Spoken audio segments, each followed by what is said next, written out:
Thank you, Dr. Lee. I'm used to doing talks. I did a couple talks last year in San Jose, and I usually get an hour. So this is like gonna go real fast.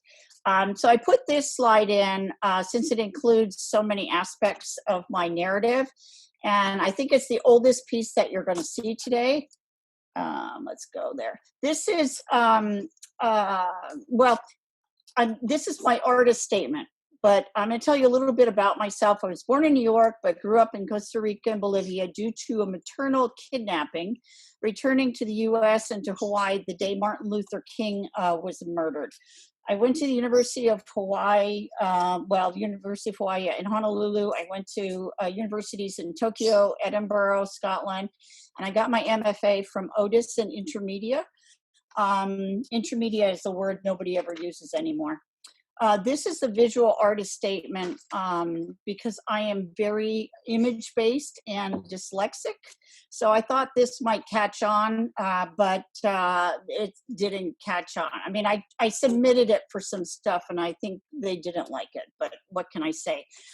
It would take you a lot to read it, but then that kind of fits my work.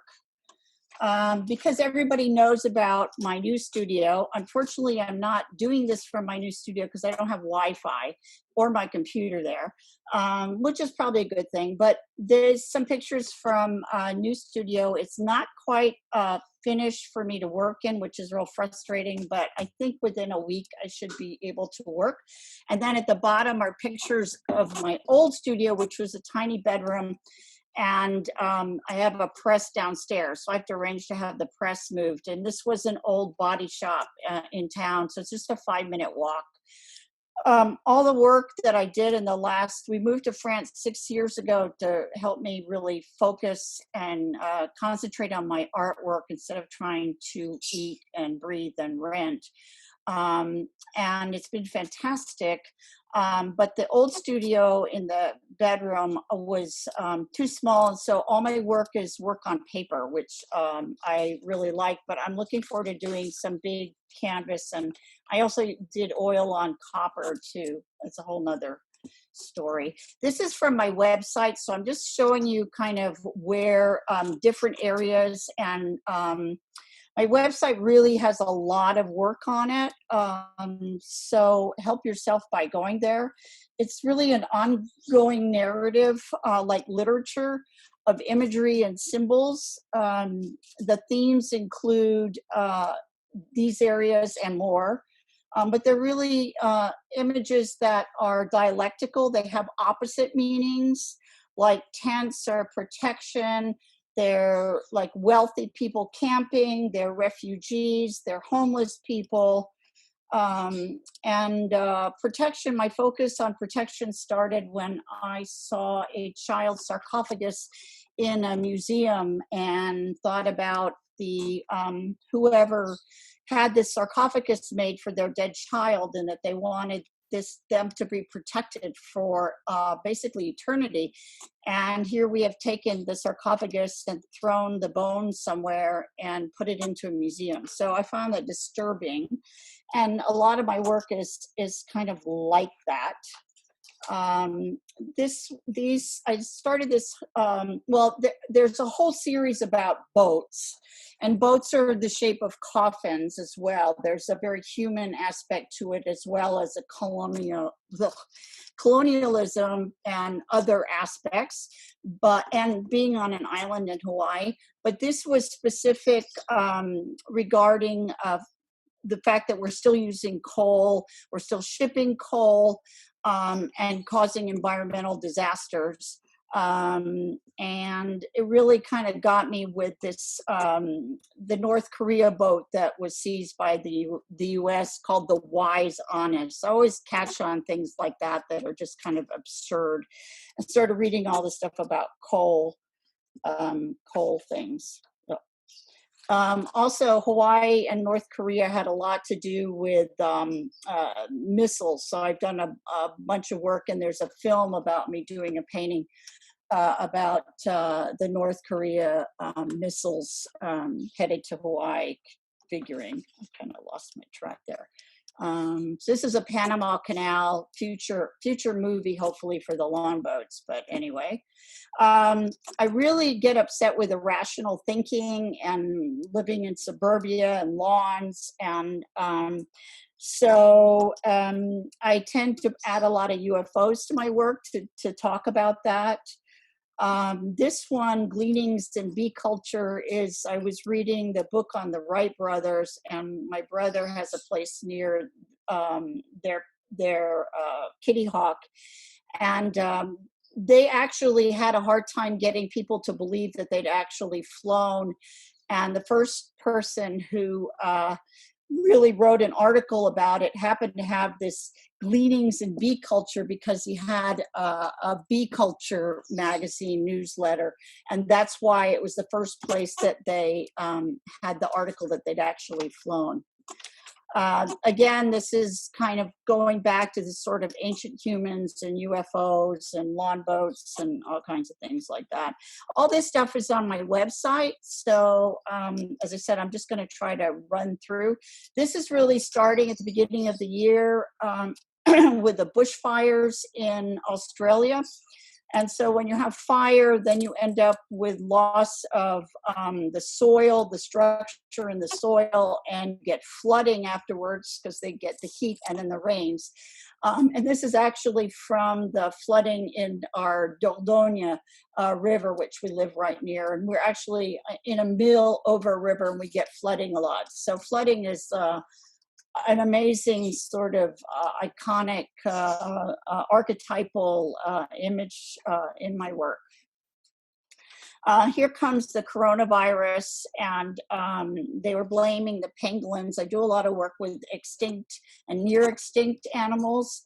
So I called this Revenge of the Pangolin because they thought it was an intermediary between the horseshoe bat, and it's a small endangered animal that is like sold live and butchered on the spot. So anyway, these are some of the work that I did in confinement, which you can I mean, I actually have done work like this before, about sort of being separated and being kind of sealed off. And then this is the volcano, which I use a lot for disasters and inability to control landscape.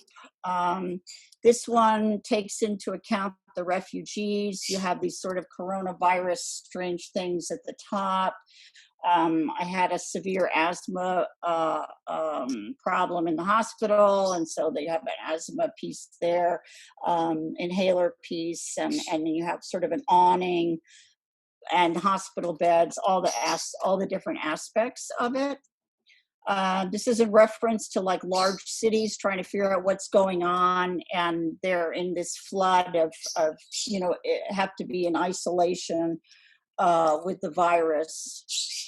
Here, I've got the virus like a ocean mine, and fits in with my whole narrative of the boats. And I did a bunch of these. I actually had a lot of fun. I had a lot of fun with it. These are all very large drawings, and it's hard to, you don't want it looking cartoony. So anyway, you get an aspect of my work.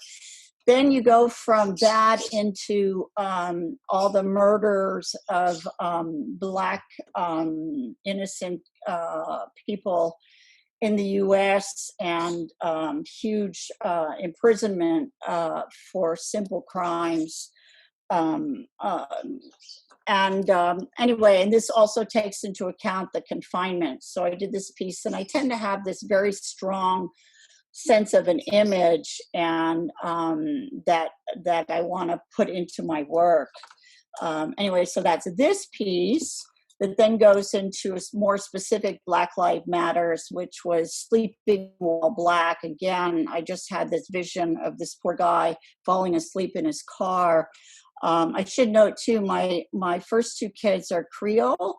And I took them to Hawaii my daughter was born in LA, but to be brought up because a lot of this racial difficulty in the United States is so pervasive. This is from my website, and it gives you a sense of the different projects. So my actually our garden is an insect refuge, really trying to practice what I preach in terms of taking care of the environment and creating small refuges. So you can go in there and see a lot of pictures and the animals and insects, and I put them on iNaturalist. The big thing is the Longboat Historical Museum. So that one, you could go in, there's a film on it on YouTube, and that will be an actual museum. That's what this is about, the longboats and that took lawns around the world. And this is trying to put lawns on the Arctic as a complete irrational thing to do. It's like taking lawns to the moon and Mars. Anyway, and then on my website, there's some films. This one Simon did about me. This is introducing the Longboat Chronicles. And here I also include process. So I take photos while I'm working on a piece, and all those are there. So you can go into the website and see the process that some of these works go through. So that's me. Questions? Chris here from North Pacific. I really enjoy the texture, the layers of texture on the surface you create. Make me think of how today's world, well, digital, right? Even though you can do on the tablet, you can do that, but I feel that's something lacking in our visual experience today. Everything is very flat and then very clean. Yeah, well, space is really important to me as a painter. You know, those formal, I have content, but I also have formal aspects, and I was really kind of trained by a second generation abstract expressionist. And with that, you know, so the ability to do that. So I've always been a very hands-on, and line coming, especially from Japanese art and calligraphy and people like Arshili Gorky, is very important. So yeah, that thanks for picking up on that. I like to have all these different spaces happening in my work. Hi, this is Anisha from Niwot, Colorado. I love your work. Thank you. It's so wonderful because to me, you're dealing with a lot of dark issues, but your work is full of light. And I enjoy that so much. I like you said, that dichotomy of stuff. And I really love your artist statement. And on your website, I don't remember seeing it, but can you read the words? Yeah, you can actually download it. It's I think a year ago or 2 years ago. I haven't updated it, but it's still the same because the narrative has really, you know, been the same for my whole art career. Yeah, it's in, I think it's under the About section. Oh, okay. All right. Yeah. Yeah. Because I've been on your website and I just enjoy your work so much. And just a lot of things about it. But I really love your artist statement for a couple reasons. One, to me, it's very fibers oriented. You know, with the trendles coming down and the shades and the undulations. But words are really important to me too. And a lot of times I find that if I want to process something that I'm doing visually, that I need to go and write some poetry or just kind of pull words together. Words have that same kind of texture, but they're sounds still. There's something that feels good in your mouth and in your throat and in your head. So I'm excited to go and look at it. Thanks. Well, it's funny because words is image. So I was really interested in ancient Chinese poetry because it's basically image together. I actually took a year of Chinese just to understand better ancient Chinese poetry. Yeah, because it's very image related. And it doesn't have all those filler words. You come back to talk about, very curious about your insect refugee garden. Yeah, I just added that to my website too, because it's been there, and I'm going to do they have an open garden for their LPO refuges in October in France. So I said I would do that. But I also have the lawn boat. I didn't get to talk to you about the lawn boat. So I think that's kind of interesting. Weird. That's our Fun. intention. We make it so short so everybody can come back and then just return Yeah. to show what's your progress. I think it was a really good exercise. Bye, everybody.